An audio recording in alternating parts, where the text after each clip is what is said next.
Good evening, everyone. We are here at the World Championship in Erbach. It's Thursday night. We had very exciting flights, but tonight it's not about our World Championship. It's about the future of GPS flying. We have here Andrej Vrecer. He's the guy behind RC Electronics, which provides all the GPS tooling we are flying, and also that new platform. We will talk about it now. And on the other side, of course, we have our chief pilot, Philip Kolb. He will talk us through some flights. We will try to do it in kind of two languages. So wir sprechen auch in Deutsch, wenn wir dieses neue System euch vorstellen. Der Andrej Vrecer hat dieses mit seinem Programmierteam entwickelt und wir werden euch jetzt mal einen Flug analysieren und werden das Step by Step durchgehen. Okay, Andrej. Thank you very much for coming. You spent a hell of a lot of work. Tell us what you did. Yeah, hi everybody. Well, we did basically the last year we did a new platform called RCmodelspot, which is at the moment still at the beta testing stage, but we have to start somewhere. And the Erbach World 2022 sports class was the first competition which we tried to mimic and have the unofficial results also on this new platform, and to really try the new feature, which is the replay of the groups being flown on the field, so everybody from the world could see what we are seeing here and experience a little bit what we experience and what the tactics are, what the altitudes are, and how fast we fly and so on. So auf Deutsch übersetzt, der Andrej und sein Team haben eine Plattform generiert, die heißt RCmodelspot.com. Die könnt ihr jetzt schon aufrufen. Ihr könnt euch da auch schon einlesen und euer Profil erstellen. Und er würde euch jetzt heute Abend zusammen mit mir und dem Philipp einen Flug vorstellen. Und das Ganze ist, dass man das analysieren kann. Das heißt, man kann Flüge zusammenlegen. Und der Philip Kolb wird euch jetzt mal erklären, was wir da genau machen. So first of all, I will switch back to English. We can maybe translate it later. What Andrej did is a little bit of a kind of mimic of full-scale soaring, where you see already flights which were done on a world championship or any kind of competition. And in here we will try and analyze a flight which we actually did yesterday morning. And it was an amazing flight, because even in the morning we already had really good air. You were in this heat. It was the flight of round 7 of this sports class world championship, heat B. The group before, we experienced 13 laps flown by Andreas Kunz, and everybody was just like tiptoeing out there and saying, wow, in the morning, how is it possible? And it was a kind of weather phenomenon that a warm air bubble was just lifting, and we had real good thermals, astonishingly. And in this thermal, it was Daniel flying against Tobias Ebner, my teammate, and then we had Hans-Peter Bell in this slot, Benjamin Dehn, Shandor Pasti, Gustav Pruss, and Ian Medley-Rose. And as you see right now on the result list, Daniel was winning the group by 10 laps, and you already can see that he entered the course 3 minutes later. So this might be one crucial point for the decision that he got 1 lap over Tobias. And then the others, as you see, they were 3 laps behind. So, Andrej, not to overcrowd this graphics, but maybe we can now take a look on the replay of this group. And this is quite interesting for the future for you at home. When there is a competition going, you can sit there, and maybe you had no chance to come because you were on a job or business trip, but you can stay at home and take a look upon the flight, which is done live by the whole group. So, what will we see right now? We are seeing the airfield. Yeah, so basically in the video you could see where the mice was. So basically you can go and press the competition icon and you will get the Aeberli Worlds 2022 Sports Class GPS Triangle competition. You can select the heat and press the reply button. You will see the group which is listed on the left upper side, all the pilots who have been flying this group. On the bottom you see the altitude profiles of all the pilots with also the markers for crossing the laps, starting, arming the task. And on the main screen there is basically the triangle which is being flown, and the gliders at the moment are still on the ground. Using the mice and scrolling over the altitude profiles, basically you can see a lot of data going on, and if you click on it, the simulation will go with normal speed, which is basically what we fly. As at the moment you can see it's a lot of data. We will disable all the other pilots and we will only focus on Daniel and Tobias, which was coached by Philip Kolb. Yes, so to make it more easy for you guys to understand, es einfacher zu machen, zu verstehen. Das Coole an dieser Plattform ist, dass ihr alles analysieren könnt in der Zukunft. Ihr könnt auch gegen eure Freunde fliegen, abends diese Flüge analysieren, und man kann also von Thermiksteigungsvergleichen bis hin zu Rundenzeiten mehr oder weniger alles analysieren auf dieser Plattform, was sicher in den Wintermonaten sehr spannend ist. Um es einfacher zu machen, hat der Andrej gerade gesagt, werden wir jetzt den Flug nehmen und den Tobias Ebner, der gecoacht wurde von Philip Kolb, somit weiß er genau Bescheid, und ich als Hauptkonkurrent gegen den Tobias geflogen in dem Heat, werden jetzt den Flug analysieren, und ich habe es selber auch noch nicht gesehen, so it's really interesting to see how we did. So I think I hand over the microphone to Philip, and as they were flying in a little bit earlier, he will tell you all about it. So for the beginning, we can take a look upon the altitude profiles in the lower graphics, and you can see that there are a lot of bubbles above, and it says just like ARM and STA and ARM and STA.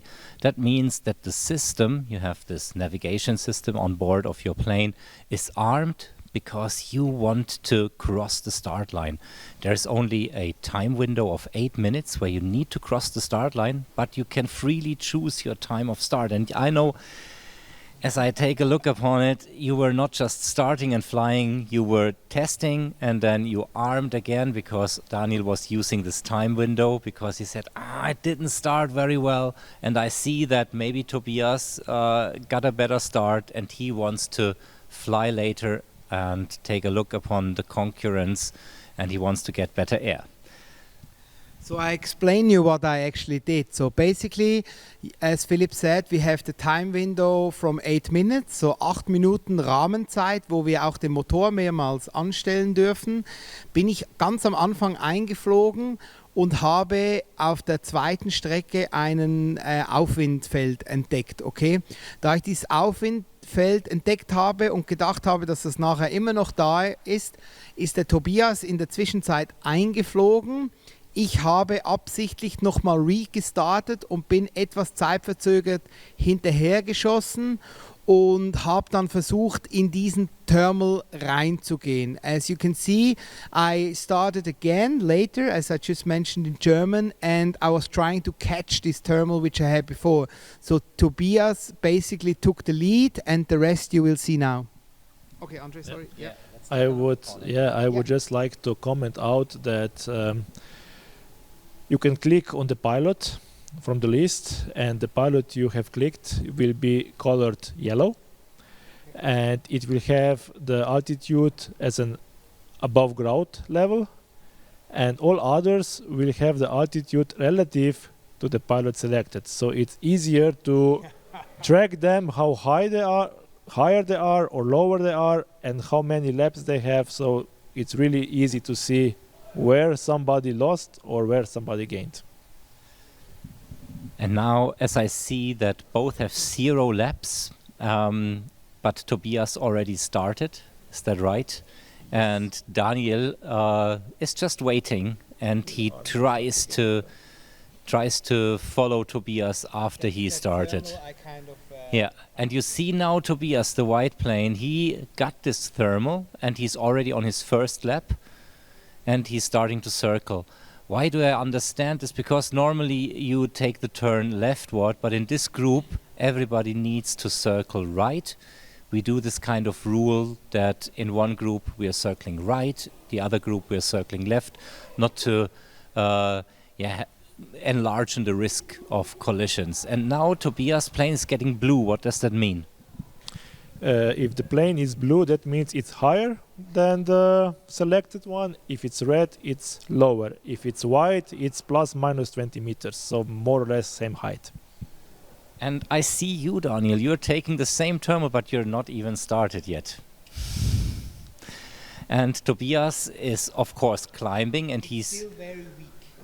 Yes, we can see. Maybe in the future we can even see the Vario, but on the lower graph you can see that Tobias is after his start 30 meters lower. and he's lower because Dani is using the motor now. Now Dani is using the motor to accelerate and to make a good start. A good start is crossing this yellow line towards the pink sector which you see below 400 meters and below 120 kilometers per hour. Now Daniel is taking his start, he's accelerating, and it was a good start at about 390 meters as I saw. And Tobias is now 50 meters higher. Yeah, but he lost a lot of time against you. That was my plan. Yeah, maybe maybe 3 minutes in front of you, so he has only 27 minutes. And I see you are rushing because you understand that the thermal is there and you want to catch up with Toby. Tactically, that's of course a point. If the thermal now would break down, then Daniel's tactic won't work anymore. You will see. But Look at the sink. he is now 93 meters below. We need to explain, for one full lap, which is about 1.7 kilometers in straight line, for one full lap in zero air you need at least 70 meters. So Toby has now 100 meters above him. So he is about 450 meters high, and he still is doing a circle in here, but he's not gaining. You see, this might have been just, I heard something in the Vario, but he's doing a circle. Look at the lost guy there. Look at the last guy. Sinking. So where's your thermal, Daniel? The problem is my tactic was really well, but you know how it is in life, sometimes it just doesn't play out. So as you can see the altitude, I wanted to catch the same thermal which I discovered, and Toby really got nicely and he made the best out of it, and I really screwed it up and I couldn't catch it. And you can see now I'm fighting the life. Toby has 130 meters advantage of me and I'm kind of lost, and the thermal was absolutely gone. Yeah, and at this point, for the others, it's also necessary to know that maybe the time window has closed, so Dani cannot restart anymore. Even if he is 120 meters lower, he can't restart anymore. So now he has to fight. And as we will see at the end, being low at the start doesn't mean you will be slowest at the end. And I need to explain something as well. As we are still in the morning, it's about 9:50 or 10 o'clock in the morning. So the thermals are still a little weak. And Tobias is doing a little bit of a crisscross style in here. And he's not gaining a lot upon you. Not really losing. But he's also not losing. And this is the thing. You're either gambling of taking only the good thermals, or you're gambling of staying up in the air. And in the morning, you're not sure that in this it was special. We had actually quite good thermals, but you still have this feeling in your mind it could break down, and you still have 25 minutes to go. So I had one lap. You can see me being quite lost, still believing that I get the thermal.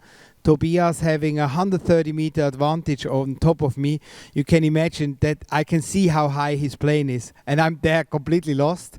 So I decided to also continue and fly laps, not to lose too much lap time on him.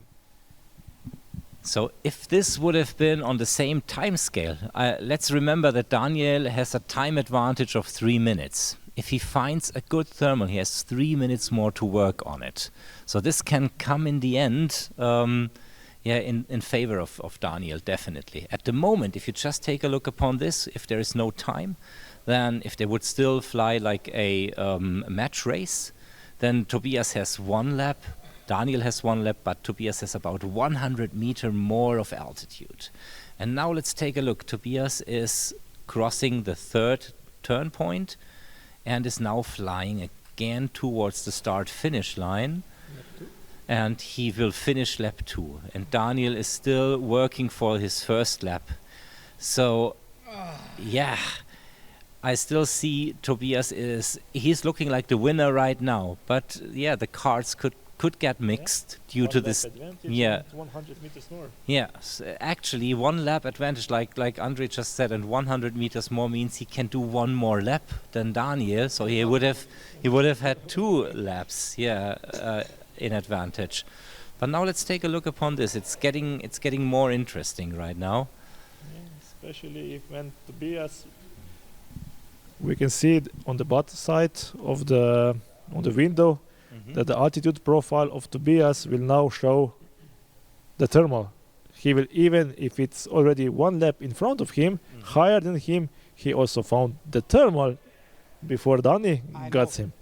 And that's really frustrating for the pilot. Show it with the mouse where we are right now. If I put the mouse over it, okay. Yeah, We are here. Yeah. So Just to show everybody. So when I was flying far past that section, I felt that there's some bubbles going around, but it was too early. So I decided to put in another quick lap. And then I saw Toby getting into this thermal, starting to climb. And I was about to cry, okay, because I was already disadvantaged. But I need to tell, Toby now has 184 meters. But you need to know, in the morning, thermals are developing a little different than in the afternoon.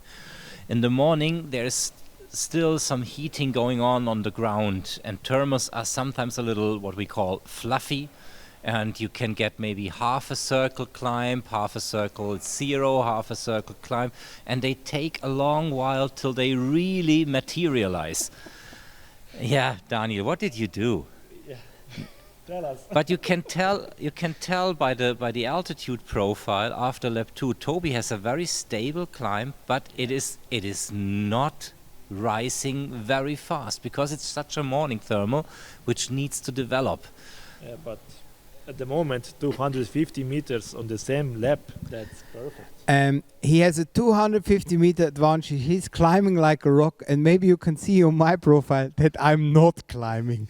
So I was at 227 meter altitude and I couldn't find that thermal.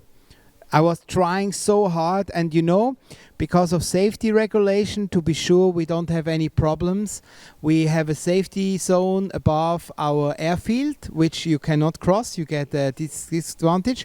And we also have a road, a really high frequency road. There is also a Sperrzone, we call it a safety zone, okay?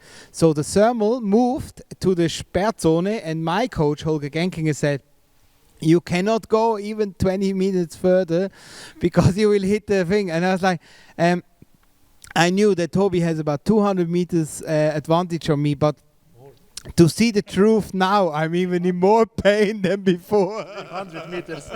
So this was looking actually quite good, and I still need to stress this this working time. Daniel still has the opportunity, even after Tobias has landed, to fly 3 minutes more than him. And if he want to have the 3 minutes? In this case, we really would have wanted to. Yeah. Let's see how that plays out. But maybe right now you can see that Daniel, now we are at 755 on the lower scale. Daniel's thermal kicks in better, you see? Yes. it's getting there. Yes. So this is what Daniel stressed out. Tobias was scared to hit this this safety area over this road which you see to our left-hand side, and Daniel, he takes the risk to go further towards this zone but not hitting it, and there he finds the thermal to be stronger, and he 184. yeah. But now you can take a look.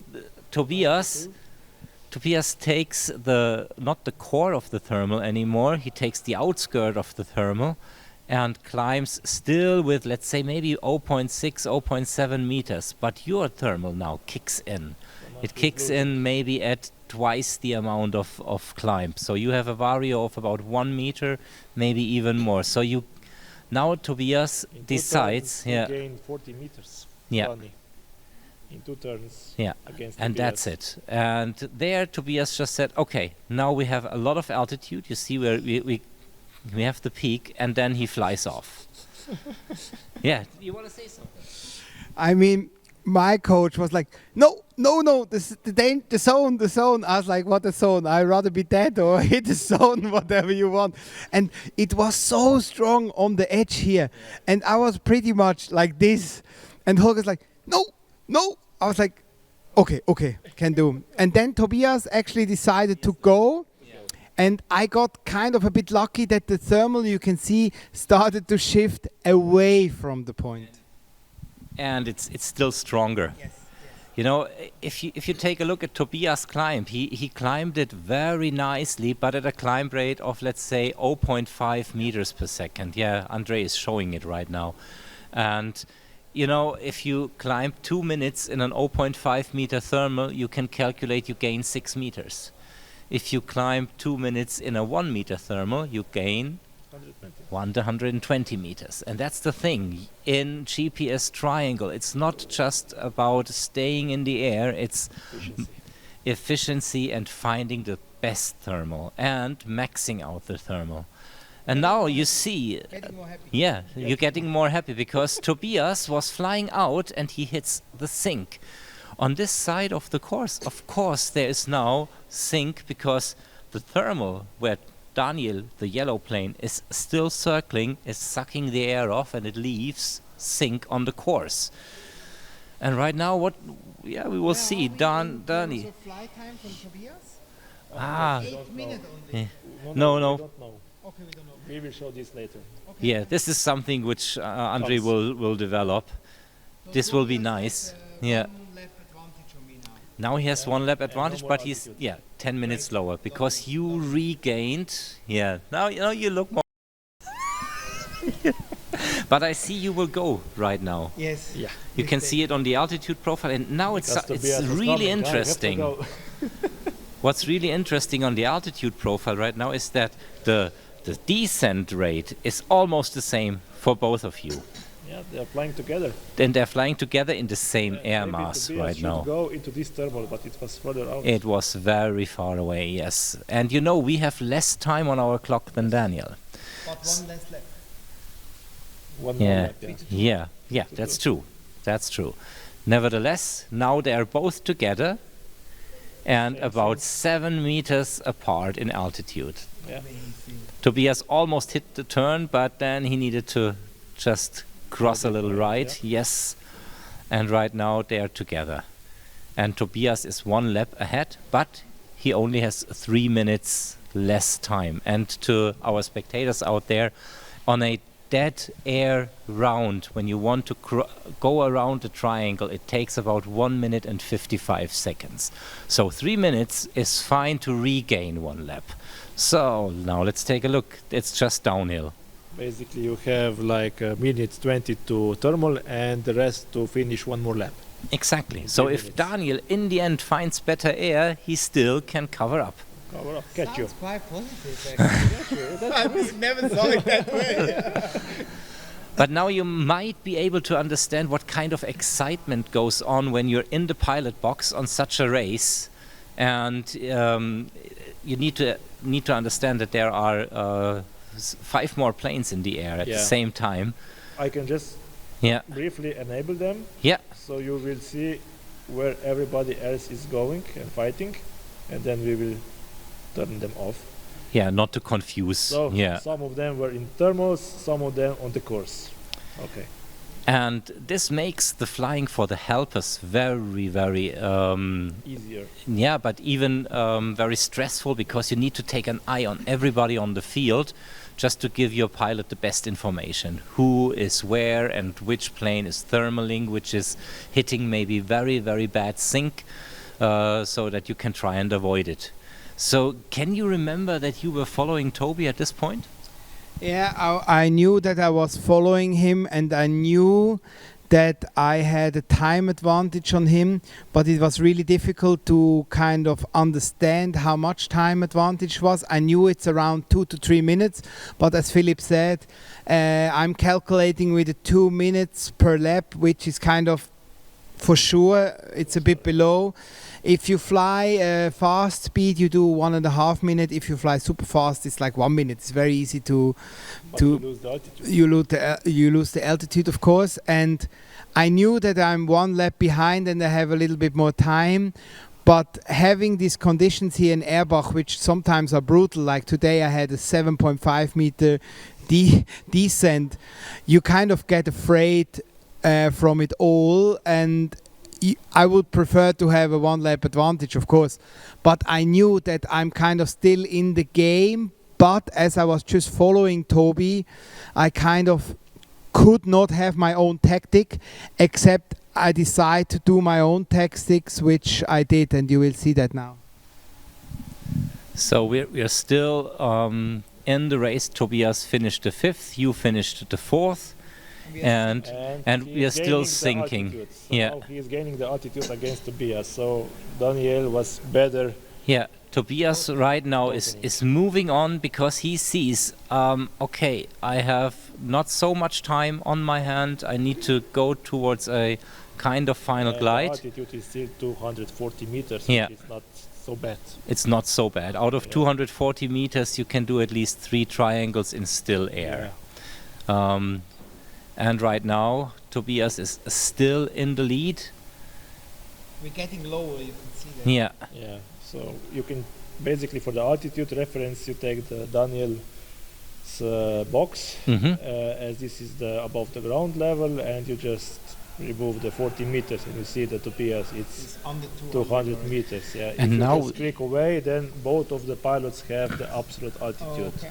And now we see Daniel is breaking away, because he understands I still have more time, and if I follow, I will end up with 1 lap less. Yes. So now you can explain what you did in here. You did a totally different route. Did you see So, something? so I was talking to Holger, and we knew before we had the thermals in that area, and I knew if I gonna follow Toby, and I saw that I'm like 50 meters advantage of him. But as Philip said before, you need about 70 to 100 meters to make a lap. I knew if I just gonna follow him, I will not do an extra lap.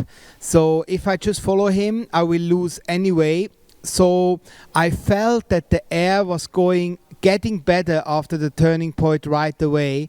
So I was trying to maybe find a thermal which are in that section. And as the air got better, I kind of got the hope that it might work out. So I was really floating. And then I got that thermal there on the edge where we had thermals before. Did you see a bird soaring there? Yes. Yeah. And also you must realize that if you check the length of the task, it's 350 meters. So it's a double length. So then he went 700 meters away. In the real life, that's far away and small plane. So this was a really tough decision, and you wanted to make the best out of it, because you knew you have more time. And it's light, huh? Yeah, you're not really there. You can also climbing. see on Yeah, the altitude profile that yeah. the climb rate before was much, much better. And yeah, right he's now, coming again and I'm still crying. yeah, and right now Tobias is happy because he's about 100 meters in altitude, and he To left. sees you 6 Yeah. to 4. 6 to 4. But he still has time on his hands. But now he tries to steal your thermal, like you were stealing his before. So exactly. So Tobias saw, I mean, I felt the massive disadvantage having 6 to 4 laps, it's a lot. I knew I had the time advantage, but you know how the mental game is. I'm really strong mentally, but if a guy comes into your thermal and he has 2 laps advantage on you, it's not like you're feeling like, wow, this is gonna be great, okay? And as you can see in the beginning, that thermal, it's true, I got it, but it wasn't really there yet. I kind of had to create it myself first, mixing it up pretty much. And Tobias came, and I had a nice 150 meter advantage on him. But as you can see, the wind was going actually in this direction, but the thermal shifted in the other direction. So I got a little bit irritated. So many times I did kind of an oval circle to make sure I can really get the sweet spot. And I saw Toby is climbing next to me, and I had the feeling that my position had more potential, but I couldn't, you see. More or less the same. On the altitude profile. Okay, but you can see I got really kind of frustrated, so I was moving to the side. Then I did a big circle, moving to the back. And I think there, where you can see me now, I actually realized that I have it really good. And you can also see that I'm getting more and more advantage on him. So you can see I lost it many, many times. So I had to kind of re-center again. We can explain this a little. When you're alone in a fluffy build-up thermal with a 7 kilograms heavy plane, it's 7 kilos, you were flying full ballast. And we need to explain this as well. We had some kind of really tough ground wind. It wasn't really hard, but it was coming over a kind of hill, so it was turbulent, and the thermals were forming in turbulent air. So most of the times, and now most of the times we were trying to center these thermals, which were not really centerable. So I see you doing some oval to recenter, which is a very good tactic. After you think you got the thermal and you're climbing, and then the climb is getting less. This is the actual thing which you should do first. You shouldn't think, oh, the thermal is over, I need to go. No, try and recenter it, like Daniel was showing it to you, that you do an oval, maybe an oval into 2 or 3 directions, and you always listen to the tone of your vario, because when you're 700 meters away, your visual sight doesn't indicate you that much like your acoustic signal of the vario does. And yeah, you wanted to add something in here. Yeah, basically what we can see from the tail at this part where Tobias was circling, he made wider circles, and Danny is using more sharp. So he is more in the center, and Tobias was more flat, not losing as much. As at one moment he realized, or Philip says, hey, Danny has it better, he moved to Danny, and then at that moment they split. This is also what happens many times, that the thermal just splits and both of them have a thermal, but Danny has it better. Yeah, must be the flying skills, right? No, it's kind of a tactic which you do with the wind, and you really cannot tell in advance which way is the better way. So I saw that we're getting apart, but as you see, or you don't know actually, but there was quite some wind. And as you choose kind of your direction to go, there's not much space you can decide on. So rather you make the right move and you grab it, or you do the wrong move and then you continue.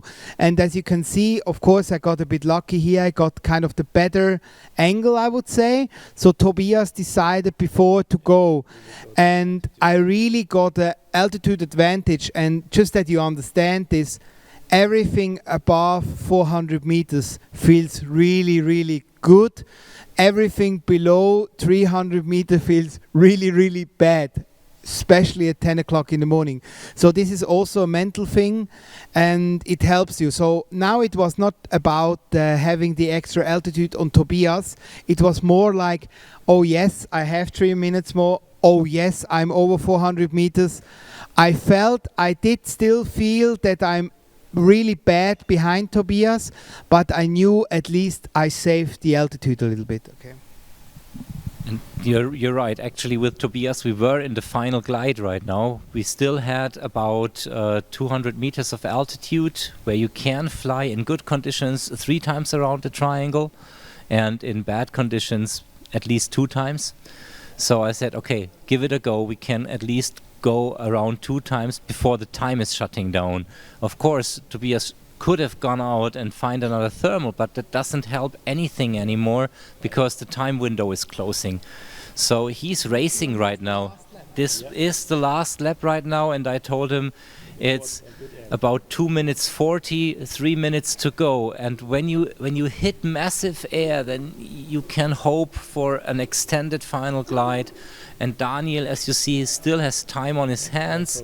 He's actually crossing the sector where his old thermal was. If you go back, He didn't even thermal and gain the altitude. And as I understand, you were following these tactics to still get into the vicinity of this old thermal. Maybe you can't hit the core, but you will fly back in good air, just to elongate your glide.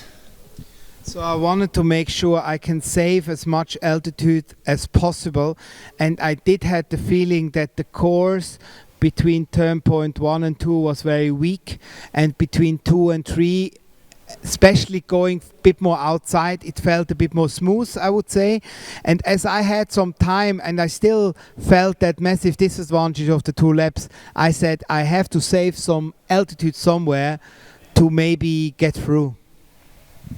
And I remember up to this point, of course, I was telling Toby, yeah, you have 30 more meters, you can try, but it doesn't look like we get one more. We got 9 laps, and actually we're quite happy with it, because I think out of our time we made quite the best of it. You see Toby right now, okay, he is landing in the box, and when you're not landing in the box, only 6. Exactly, and I saw we were fine, and when Daniel doesn't get good air in his final glide, it will be an even race.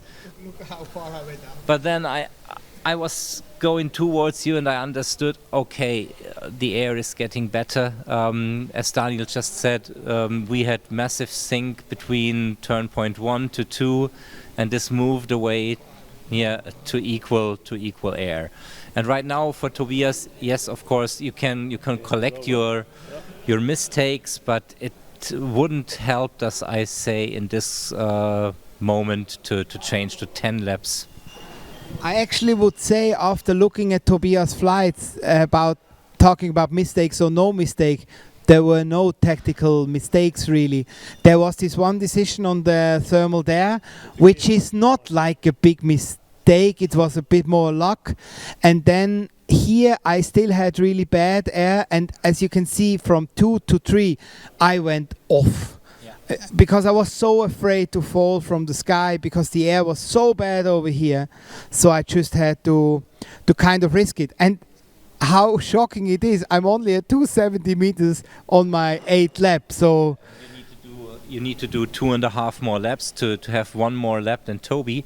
And maybe for the spectators it's interesting, why doesn't Toby move on and try to get a thermal low and maybe in the end land out, but he has the laps. Actually, when you land out, you get 0 landing score, and to get the landing score is worth 2 triangles. So you should always land on the field. So right now we see Daniel finishing. Good job for him now. Just one light and now, already, huh? If you have 0 air right now, it's like Andrej says, it's an easy job. 100 meters per lap. In the big sink before, this wasn't possible to do 2 laps, but right now Daniel has time on his end, and basically you can see now it's 200 meters. And he finished the lap 8, and if we can move back on the lap 7, basically he lost 80 meters. So this information you have always on your visual, that you lost 80 meters in the last lap, and you hear the actual air in your earpiece, so you can estimate, yes, if I did it this time, I can do it the next time as well. And as soon as the vario might go very bad, then you need to hope. Hope is probably the right word. As Philip just explained, I had no not much option left, and I also didn't know how many laps Toby really had, because it's kind of a mind game also who was flying in first. But as they said before, I knew I had 190 meters left and I needed 80 laps, 80 meter per lap. 80 and 80 is 190, so thank you very much. It's just going to play out. So I was taking the course really sharp with a sharp index, and it played out. And I actually, honestly, I thought Toby has 11. I was sure he has 11. So you can also see on the Chocofly Facebook channel, the final glide is online as a 5. And I was lying on the ground crying because I was sure I have one less lap. And then Toby was like, I have 9. And I said, I have a 10. Now you are below Okay. 100 meters. Now below, you see how low I am? Or the last one. Yeah, actually the air got bad, and now you really, as I said, you need to hope. And I know that Daniel would try and take every patch of good air. And in here with 90 meters at this point, normally it's easy. And as we are in the morning with intermediate winds and intermediate thermals, it was okay. The only thing which could have stopped Daniel right now, if he would have only had 30 more seconds, because that's not enough. You would need right now 55 to 60 seconds to finish this lap. I think I had about 10 seconds left or something like that. So we calculated it with the speed and the altitude, and I know my plane quite well by now. So getting lower, I was accelerating because I was running out of time. And really, I was focusing on my kind of flight, because I had to make the right tactics in terms of altitude and time. At the end of the day, it rather works out. You have no option to go anywhere, right? So I'm finishing, and I made the 10th lap. So in this, you can clearly see what this tool is all about and what it brings you when you're at home and you want to follow a race somewhere across the globe, and you can replay everything, and you can figure out which pilot got his points, or where he was lucky, or where he really made a tough decision which paid out, or where he probably made a mistake. So yeah, this platform, the RCmodelspot.com, it's free for everybody to follow this competition, the hits. As I explained at the beginning, it's the unofficial scoring, as not all the pilots uploaded the flights, so maybe some of the pilots will be missing on the reply. And basically what I could say from analyzing this flight is basically just Danny had better thermal over here. He wasted very little time to gain on Tobias. Tobias had a very weak thermal here, and especially at the beginning. But at the end, even at that point, when Danny was 280 meters lower, that doesn't mean he will be behind the guy. So never give up. Always push the plane, not too fast, not too slow. Use the correct thermal, and you are on the way to the heaven and to the first place. I would say that was perfect word from Andrew. Thank you very much. You guys actually saw tonight the future, and the future will be really bright for GPS flying. You guys can create your own competitions at home, fly on the weekends with your friends, having tons of fun. And on Monday in the office, when you're bored, you can analyze those flights and lose it, hopefully not the job. Great is you can also analyze our pilots, or like our contest pilots. You can analyze all our World Championship flights. The tools have tons of options. It is the future. We have systems which are running nicely. We have a beautiful World Championship this week, where we have many countries participating. Next year we will have a scale World Championship, of course, somewhere here in Germany. And we are looking forward with Andrej to have this tool working. And I want to say thank you from our side. And if you want to come to Erbach tomorrow night, at the Friday night, is the hangar party. We are sitting at the hangar. So please come to visit us. We have also not just tons of flights left, we have tons of beer left. And I will give the final speech to Philip. So maybe you've seen it, we're in the hangar, maybe you hear some voice besides that, because we were trying to show this to you at the very beginning of this stage. We didn't want to waste any time just going into a nice studio and so on, because we just thought Andrej did such a great job. Let's do it here, let's present it to you, and I hope I will see you, or we will see you somewhere around on an airfield flying GPS Triangle. So stay tuned.